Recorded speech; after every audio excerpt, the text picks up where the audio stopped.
Hey, what's up, everybody? Welcome back. I hope that you had a great weekend. It's very nice to see you.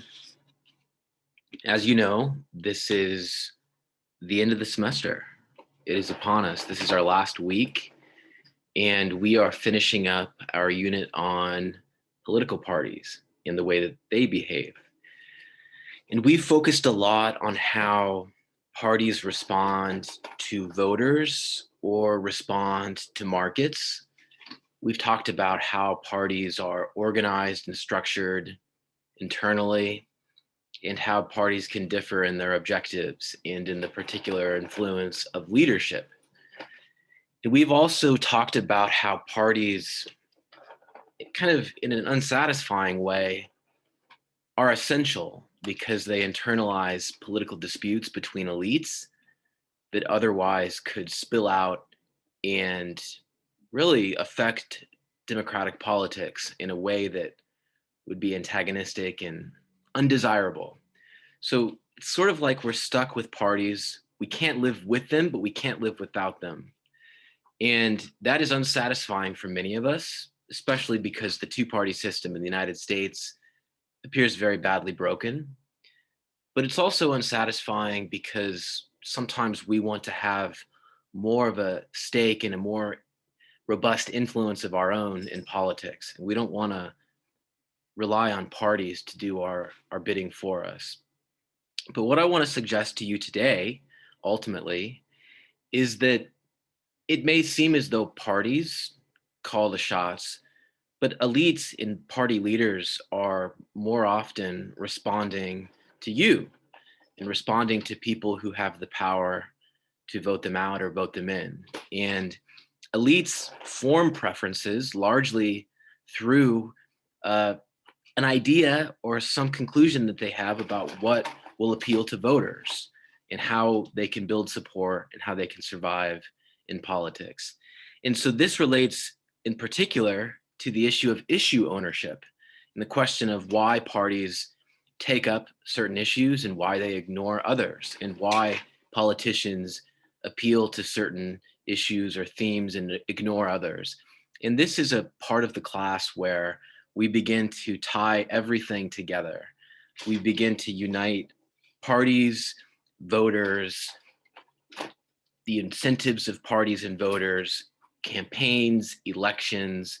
All of this comes together to produce a synthesis that we'll discuss and analyze under this heading of issue ownership and campaigns and appeals and political entrepreneurship, as it's sometimes called. So, this is our starting point, and I'm very happy that you're with us and that we're doing this and that we get to bring it all together in this way. And I thought the most useful way for us to begin is by putting in perspective the key issue here, which is political issues. And we'll do so with a quote. To speak of politics is to speak of political issues almost invariably. We speak of them as if we knew of them, but we truly do not. We do not know why they arise, why one question rather than another seems important or comes to seem important, why it happens at a particular time rather than another, why some last and why some do not. And this couldn't be any more true. We've been talking about how public opinion can favor a particular issue or reform or policy, and how most often government doesn't actually take up that policy or that reform, and we don't get what we want, even though the issue itself can have far reaching appeal among voters. Some issues, on the other hand, become the center of heated debate, and they become a political football for politicians and parties. And it can sometimes seem arbitrary, and it's not clear why some issues gain salience and others do not. Why parties endorse and mobilize some issues and ignore others. And if you're like me, it's especially frustrating because you got into politics and political science in the first place, partly because of issues and an interest in political issues, either for their sake or because of a set of ethical or moral commitments that you have that motivate you to get involved in politics yourself. And so those of us who have a particular political issue or set of issues that we care about, and yet time and time again see Congress and government failing to act, this is frustrating. And the question of why some issues get headway and others do not is just the tip of the iceberg for us as people interested in politics for a variety of reasons. And so before we continue, I just want to do a bit of an icebreaker and hear from as many of you as would like to speak up. You know, what political issues do you care about, and are they on the agenda? What do you care about, and is this issue or are these items, are they on the legislative agenda? Do they have any chance of getting taken up and passed?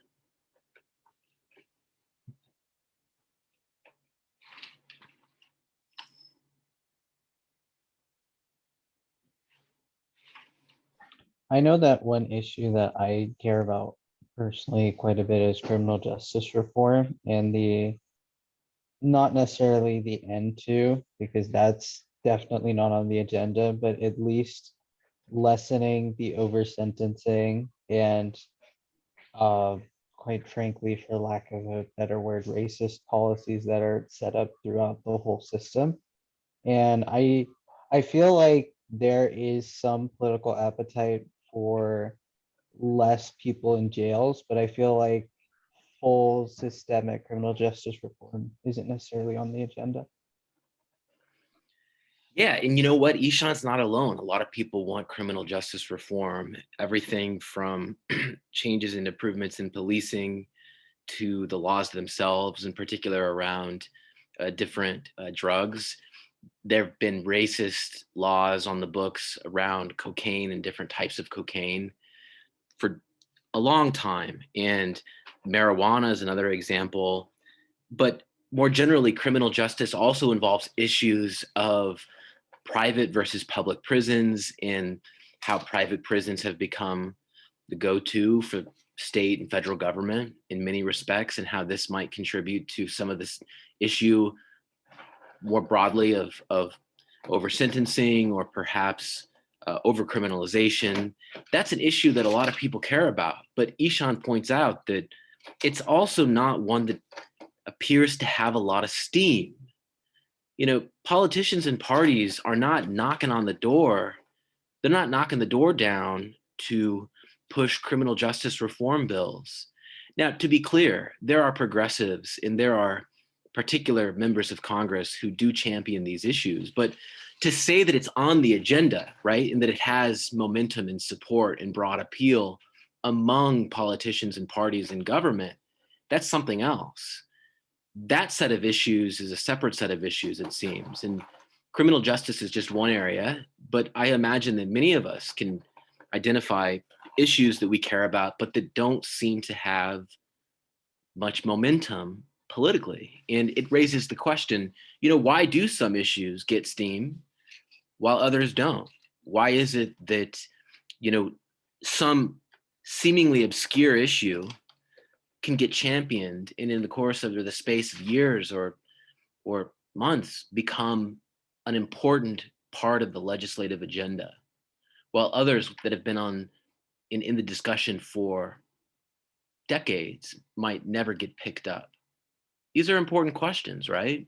But we don't actually address these a lot. And until the 1980s, we didn't have any theoretical models of what issues get picked up and which ones don't, and who is involved in the picking up and who is part of the process of mobilizing or sort of mainstreaming these issues. And this is where the concept of entrepreneurship comes in, the question of issue ownership and the question of the active role taken by a politician or a party or some actor who can shape the narrative, right? The discussion, the conversation. So Kevin cares about the pathway to citizenship. And this is something that has tremendous, tremendous support. You know, it doesn't get discussed or mentioned a lot, but there's broad agreement among voters on all sides of the aisle is independents too that immigration reform as well as a pathway to citizenship is necessary, that these sorts of changes are essential. But with the exception of maybe Marco Rubio, I can't think of a lot of politicians who've really championed or taken up that cause. And it's not for lack of potential electoral dividends, right? There's a lot to be gained from picking up an issue that people care about and that you could make the order of the day politically. Grace cares about police reform and is interested in Biden calling on Congress to pass the George Floyd bill by the end of May. House passed the bill and it's in discussion in the Senate. Absolutely. So police reform is something that large majorities of respondents in public opinion polls support. And it goes along with Ishan's interest in criminal justice reform. And these issues hang together, not surprisingly. And race relations are in crisis in the United States. And there's a pivotal opportunity here, as Grace points out, to push through key legislation in that area. I agree that, by the end of May, this is the opportunity. The window will close and the door will close if they don't seize the moment. And let me put the curtain down and admit too that I hope that the government will seize the moment and for the sake of good governance and in policy achievements and reforms that we all need, that they'll use their majority and that they'll govern decisively and boldly and that they'll pursue a variety of reforms, police reform being one of them. But the question of issues brings us into a discussion about, well, we care a lot about these issues and we're committed to them. How likely do they appear to be taken up politically? And that's a separate question. It's frustrating, but morals and ethics sort of stand apart from politics in the opportunism that appear to primarily motivate the championing of some issues and the ignoring of others. Brittany cares about climate change and environmental initiatives, as well as wealth inequality. Food waste and water waste can be resolved by giving more surplus food to the poor, and food banks and possibly minimizing the amount of water we create or waste we create. This is certainly more of a California concern than a national one. But Brittany, it's a national one too, because as you point out, it really is a distributive problem, a logistical question. It's not that we lack the food. The food waste is a result of a failure to address the logistical challenge of distributing that unconsumed food to the people who need it, right? So it is a logistical issue, and that's a national problem because it provokes questions about, well, how do we better allocate or use that food or that resource on a national level when it comes from someplace somewhere, but can be consumed and used meaningfully by someone somewhere else. It's the same with homelessness and housing. There are a lot of homeless people, but there are also a lot of empty houses. Why are the houses empty? Well, because of the financial interests associated with with allowing access to or denying access to those homes. Banks own those homes. The banks don't want to allow people to live in them unless they take out a mortgage and they pay the bank to live in the home. But the homeless people could certainly live in the home and could certainly put to use that unused capacity. It's the similar issue when it comes to food waste. And I actually think that California is certainly a place where the issue is more acute, but it is a thing that affects everyone. And it's a issue that would require a national solution as well. And so that's also how it's something that transcends California. Aiden says, one issue I care about is government spending. Making cuts on public spending and especially money wasted on the bureaucracy. It is not in the light because the government believes that they need all of these little branches in the bureaucracy. So Aiden, I had expected that you want to cut the military budget because there's extraordinary amounts of waste in unverifiable spending within the Pentagon every year. In fact, more money is unaccounted for in a given year within the Pentagon than whole sectors of the bureaucracy get in spending through the budget in a given year. And so I'm right there with you with regard to spending priorities. The bureaucracy is such an opaque creature, and it's so difficult to parse that. And by design, the spending and the authority and the decisions made within the bureaucracy are all really interesting issues. I actually study bureaucratic politics myself in my own research in part. And so I pay attention to those issues too. Alondra cares about wage increases and wage reform, specifically more protections in wage increases for farmers. Unfortunately, this is not something that's on the agenda. It's more of a union concern than a government concern. Absolutely, Alondra, and I'm sure that you can imagine that it being a union concern means that there might be other powerful interests opposed to some of those improvements, and that those interests might have powerful representatives or allies in government who might act on their behalf. And that certainly is a political dimension. Edna says, I think DC statehood is important because DC deserves representation in votes just as much as any state, especially considering they have more residents than Wyoming and Vermont. It is on the agenda, but the GOP won't let it pass because it would be a blue state. That's a good example, Edna. That is something that a lot of people express support for. You know, there's this almost unanimous agreement among people who respond in public opinion polls that they deserve representation, as do people in Puerto Rico who are US citizens and who pay taxes and who don't have actual representation. They can only advise and consent, or advise, excuse me, not even consent. But that's a good example. Now, what do I care about? I care about economic policy, and I care about labor policy and social welfare. I care about education.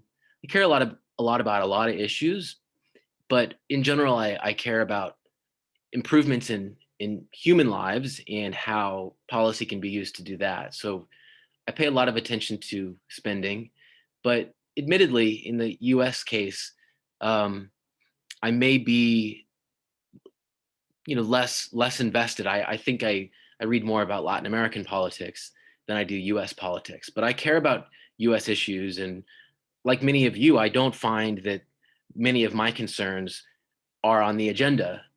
For instance, I care about Medicare for all, as I care about college for all, and these remain, unfortunately, well, it's not accurate to say that they're fringe ideas. There's significant support, but there still isn't a light at the end of the tunnel in terms of a path to victory. And the obstacles are clear and apparent, but still, those are things I care about, and many of you probably do too. But you're probably left wondering, why are these issues not on the agenda, or why aren't they? So, for example, presumably the Democrats would win a lot of electoral support and reinforce a lot of support if they would push through, for instance, Medicare for all, or some of these policies that would benefit everyone and that would have no discernible impact on taxation, and that, generally speaking, have considerable support among voters, and ordinary voters in particular. Why aren't they pushing these things through if there's electoral dividends to be had in a reward or a profit to be gained politically from doing that? Well, it's interesting. It's a question that has to do with the mobilization of issues and why some issues are mobilized and why others are not. And it brings into question who the key actors are and who they're responding to, and what kinds of cues or considerations go into the decisions made by all of these players at any moment in time. And more generally, when it comes to issue entrepreneurship, we study this in really three ways. These are the kinds of questions that have dominated the literature so far. So first, why do issues enter politics and come to affect party competition? How do issues enter politics and come to affect party competition? What is the process by which issues gain salience or gain that momentum or that steam? How do they become part of the discussion or the discourse? What is the process entail? Second, why do parties mobilize some issues while ignoring others?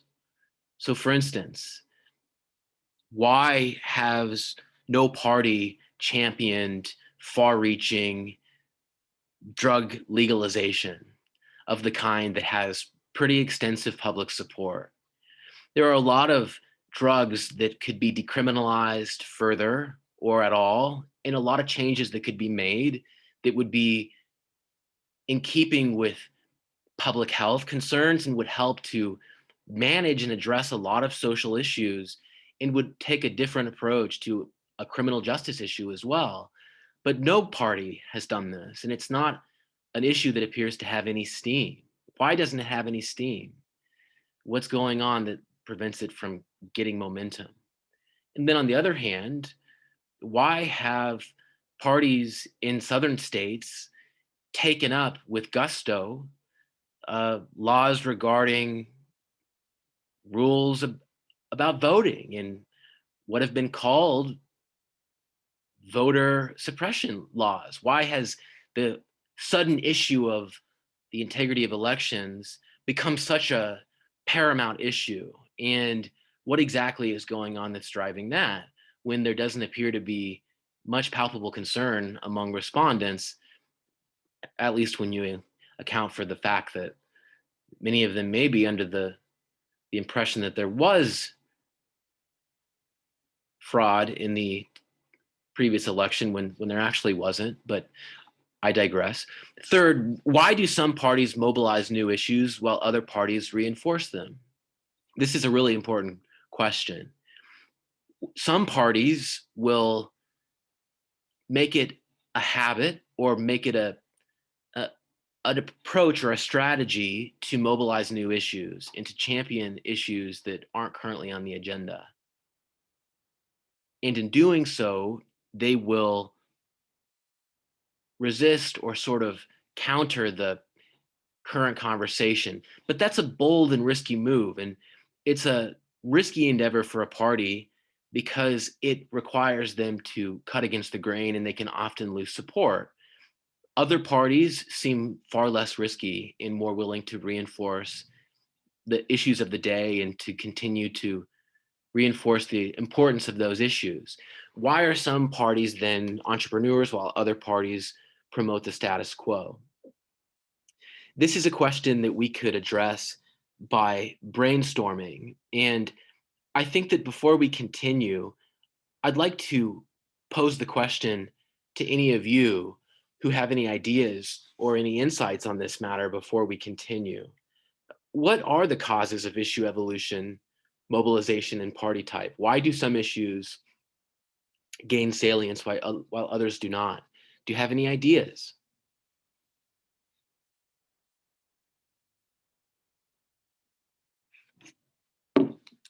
Actually, you know what? Let's do this together, as I like to do. I think it would be useful for us. Don't all race for the exits now.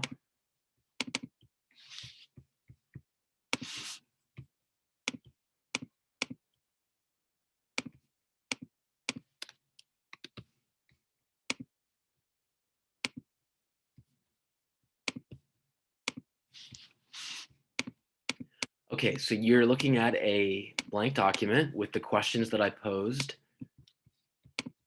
on the slides. And then what we want to do is just think about, you know, if we are going out and trying to understand this or just brainstorm some preliminary causes, what should we look for or what do we think might be going on? This is the first step that we should always take whenever we do any research process.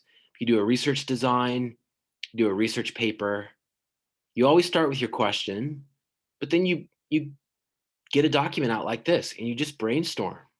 You think about what you know about politics, you think about how people behave politically, what motivates people, what motivates parties, why do they do what they do? What would cause them to pick up one issue and ignore another?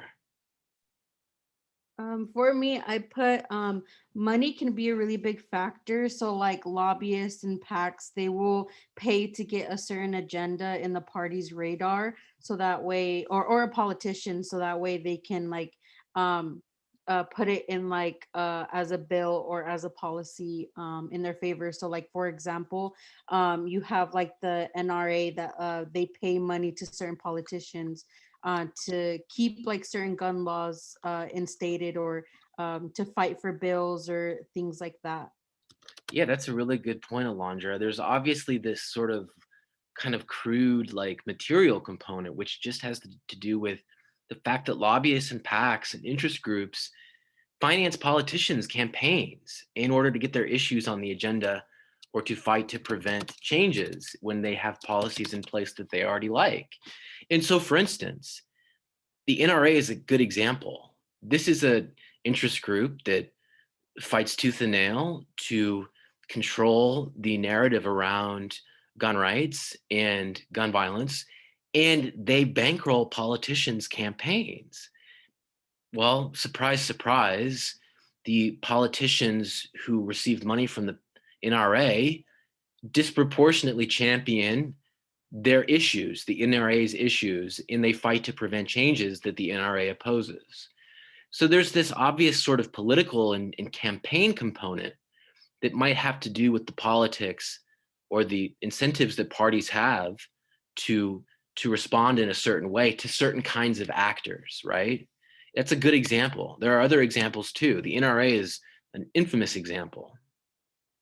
So what else apart from money and the influence of interest groups?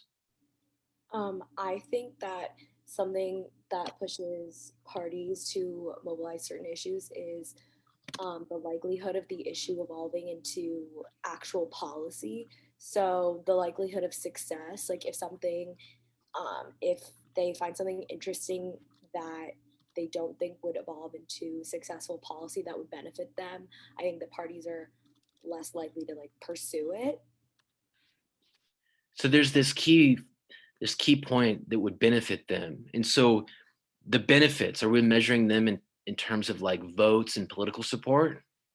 It could be political support. It could be like money that ends up back in their pockets in the future. Um, I think they're less likely to. I mean, I think they might consider their constituents things that would actually benefit their constituents, but they're less likely to consider that, in my opinion. Okay. So there's obviously this important role probably for these self-interest considerations, right? We have to be honest about what motivates these politicians. We already know that, well, politicians and CEOs have in common that they're often without integrity. They're often opportunistic. We're just keeping it real. I'm sure that there are exceptions, but the research seems to suggest that politicians and CEOs and Wall Street bankers are opportunistic. They tend to lack principles or some fundamental set of commitments, and they tend to be focused on self-interest, and they use self-interest and they calculate their behavior accordingly. This is something that might influence their behavior. And so if they, for instance, develop relationships with lobbying firms or those entities that could help finance their campaigns or provide them with resources after politics, we know that there's a revolving door in politics, in that in particular, well, lobbying firms and large companies will often sort of shuffle elected officials in and out, and they do so because of the benefits and the inside knowledge in the alliances that they develop in the process. And so there's a lot here, and this is the kind of stuff that is unsavory. But when we acknowledge that politicians are self-interested, it begins to make more sense that they would maybe be willing to do some of the bidding for other actors, and therefore maybe some of the narrowest policy issues get amplified because of the ability of those narrow interests, those interest groups, to influence policymakers. In a classic pluralist environment, this is what we expect to see. This is the expected outcome. The United States is a pluralist interest group system, and it's one where in that free market of interest groups, we are open to the possibility that individual interest groups, though being quite narrow in scope and interest, can influence policy and influence the agenda, and even write the bills and ultimately determine the legislative outcomes by financing politicians and shaping the agenda. So there's another contribution in the chat. Chandon says, I was thinking more in the sense of how popular the topic of discussion is, and most of all, will it be a topic that will be something that will be beneficial in the future? For example, I remember how a few years ago, same-sex relationships were looked down on, but it suddenly gained popularity and support, then leading the Same-Sex Marriage Act to be passed. Chandon, that's a really good example. And Chandon, do you think that the political benefits in the political support would also be important? With the example of same-sex marriage, for instance, do you think that the tide turned when politicians began noticing that society was turning and changing, and that they were beginning to favor and be more open to gay marriage? And Chandon is responding and saying definitely. And that's the key, right? And that's the part that's inspiring and that I don't want you to let go of. As self-interested as politicians are, they do ultimately have to get your vote, right? And so even if they're taking money from lobbyists and PACs, they're taking it so that they can finance campaigns designed to obtain your support. And so with an issue like gay marriage, where there's a sea change in public opinion and where it becomes very clear that voters are shifting quickly and that politicians need to as well, or that they'll lose power, politicians will respond accordingly. And what I want to suggest to you and argue shortly is that although elites within parties and although parties themselves will champion issues for specific reasons, they often, if not always, are responding to to citizens and to voters, and they're making decisions about what kinds of political moves and switches or continuations of the status quo regarding the policy agenda would help them politically, and what would benefit them and win them re-election or win them office. So I'm going to add Chandon's comment here. Votes and political support can be forthcoming if the issue is right. So politicians will mind their opportunities. And good example, same-sex marriage is a good example. And that's something that is just taken for granted now. And that's something, however, that wasn't always taken for granted. And the whole point is that society came around on same-sex marriage. And when society came around, when voters came around, politicians had to come around. And if they didn't do so quickly enough, they would get the boot, as they should. This is the way things are supposed to work. And so in those important cases where public opinion does seem to really matter, you can see the system apparently working the way it's supposed to. But we still need to ask, what is it that causes politicians to respond this way or that way? And why is it that they would or would not take up a particular issue? And we're going to address the first question in this series of questions that I've posed. And this is, how do issues enter politics and come to affect party competition? And the answer that we'll begin with is that it really has to do with elite preferences. And when we say elite preferences, we mean those party leaders, we mean those particular leaders or members of parties in the leadership of the organization who make a choice to endorse some position or some issue consciously for some political reason. And if you're like me, you may not be entirely satisfied with this. So you're saying that the political issues that we debate and that may or may not become the rule and the order of the day originate with elites. Well, that's the way a democracy should work if the elites are responding to voters and they're behaving in a way that is opportunistic and is vote seeking. But still, this is important because we need to consider that elites are responding to voters, in responding to society, in responding to changes in public opinion fundamentally. But going back to the 1980s, the question of issue ownership and the question of issue development was really the question of issue evolution and why some issues enter the legislative agenda and others do not. In the earliest theoretical model, and the one that still reigns to this day, and that organizes all of the subsequent work, and that you read an example of such subsequent work for this week, focuses on elite positions.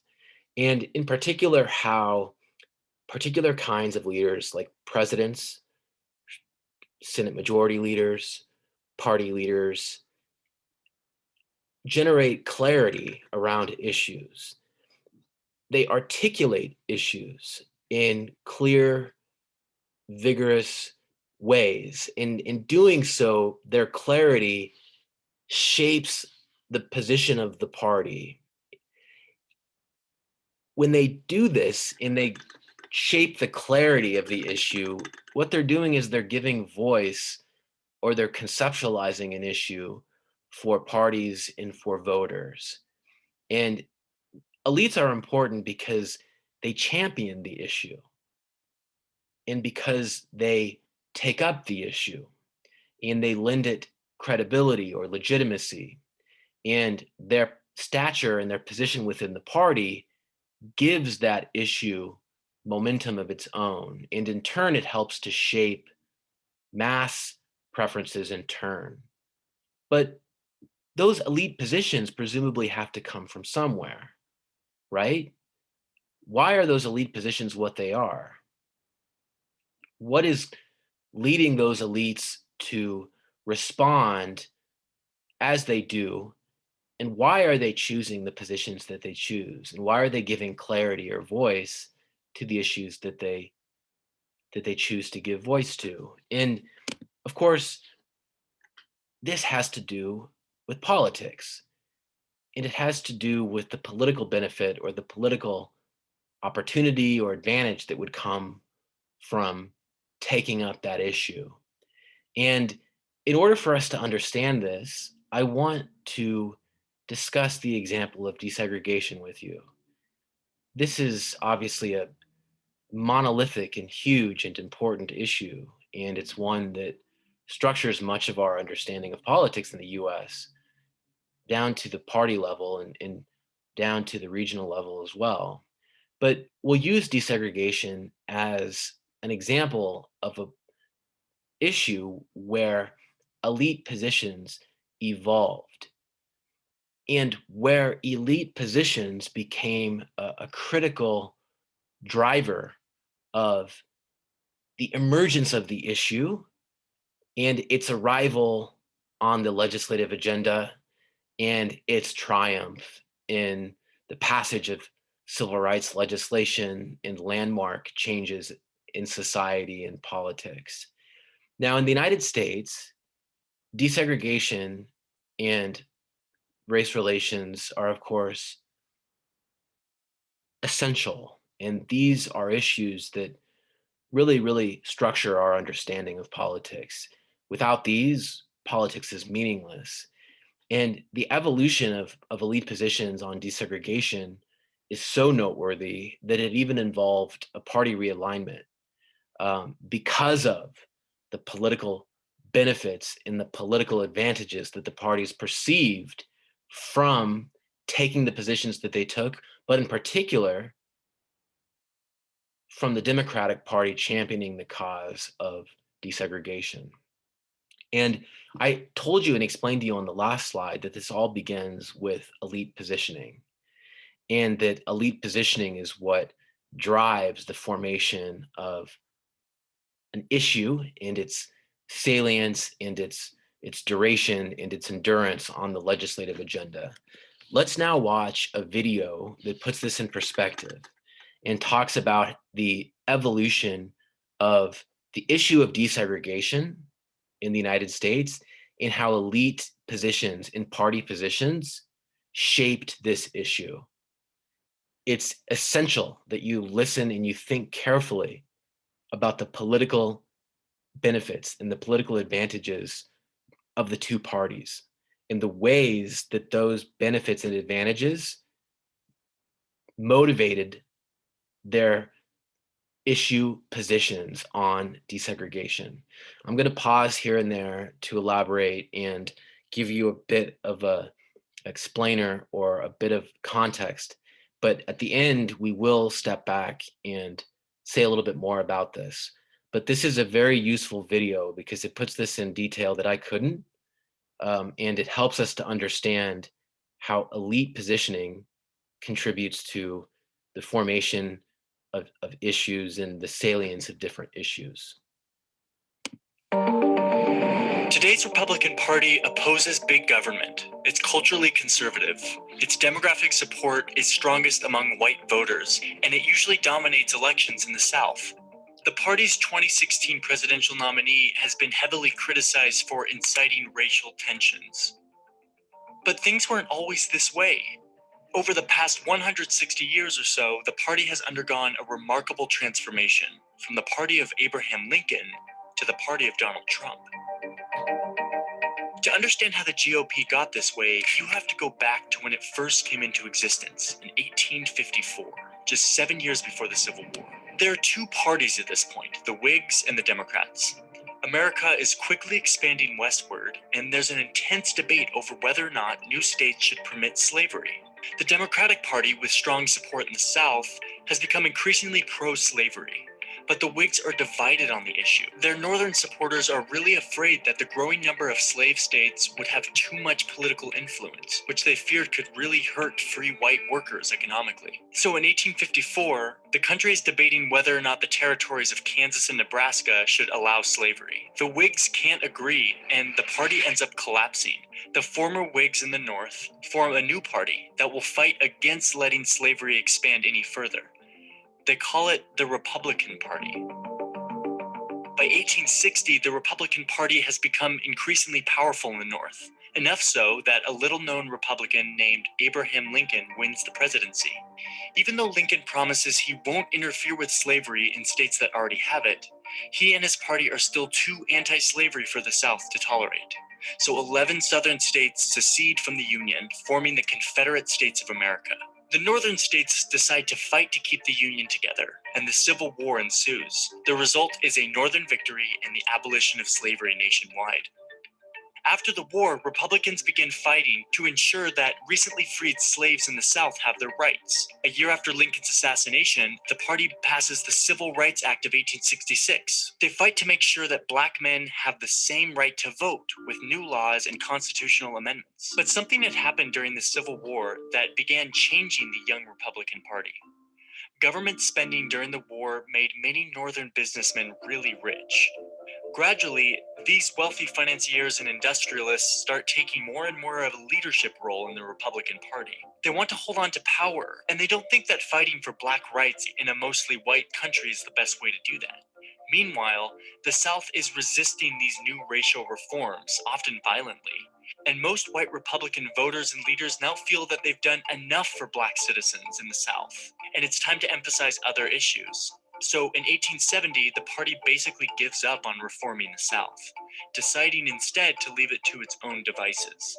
The region becomes politically dominated by white Democrats. Fast forward to the new century. By the 1920s, the Republican Party has become essentially the party of big business. This works out quite well for them as the economy is booming, but not so well when the economy crashes in 1929 and the Great Depression begins. Franklin D. Roosevelt and other Democrats are swept into power and begin dramatically expanding the size and role of the federal government in an attempt to fight the Depression and better provide for Americans. Republicans oppose this rapid expansion, defining themselves as opposition to big government. an identity that the party still holds today. Going into the 50s and 60s, race and the South returned to the forefront of national politics, with the civil rights movement attempting to end segregation and ensure Blacks truly have the right to vote. The civil rights debate isn't a purely partisan issue. It's more of a regional issue, with Northerners from both parties supporting it and Southerners from both parties opposing it. Then, in 1964, it's Democratic President Lyndon Johnson who signs the Civil Rights Act into law. And it's Republican presidential nominee Barry Goldwater who opposes it, arguing that it expands government power too much. A massive switch-up takes place. Black voters, some of whom had already been shifting from the Republican Party, convert almost entirely to their new advocates, the Democrats. The white voters in the South, who had been staunch Democrats, start to really resent the big government interference here and in other matters like abortion rights and school prayer. Over the next 3 decades, whites in the South switch to the GOP, which makes the South an overwhelmingly Republican region. By the 1980s, the party begins to resemble the GOP we are familiar with today. Republicans elect Ronald Reagan, who promises to fight for business interests, lower taxes, and traditional family values. As the 21st century begins, America is going through a major demographic shift in the form of Hispanic immigration, both legal and illegal. Democrats and business elites tend to support reforming immigration laws so that the over 10 million unauthorized immigrants in the US would get legal status. On the Republican side, tough on immigration policies and rhetoric became popular. But this ends up costing the Republicans when, in 2012, Mitt Romney loses his bid for the presidency. He gets blown out among Hispanic voters. Exit polls showed that 71% of them voted for Barack Obama. So the Republican Party starts to look more like a party for white voters in an increasingly non-white country. Given these demographic trends, Republican leaders worry that if they keep losing Hispanic voters by that much, they'll lose their chances of ever winning the presidency. So in 2013, some key Republicans in the Senate, including the rising star Marco Rubio, collaborate with Democrats on an immigration reform bill that would give unauthorized immigrants a path to legal status. But there's a huge backlash from the Republican Party's predominantly white base, which views the bill as amnesty for immigrants who broke the rules. This exacerbates the GOP voters' mistrust in their own party leaders, a mistrust that has already been growing for some time. And that makes the political landscape of 2015 fertile ground for a figure like Donald Trump, an outsider businessman who wants to build a wall on the border of Mexico. Trump isn't a traditional conservative, but he appealed to the resentment and the mistrust of party leaders that Republican primary voters had, as well as the strong opposition to growing immigration trends. And even though he was loathed by party leaders, he won enough support in the primaries to become the GOP nominee for president. So now the Republican Party is once again at a major crossroads as it tries to meet the political challenges of the 21st century. It's up to Republican voters and leaders to decide just what they want their party to be.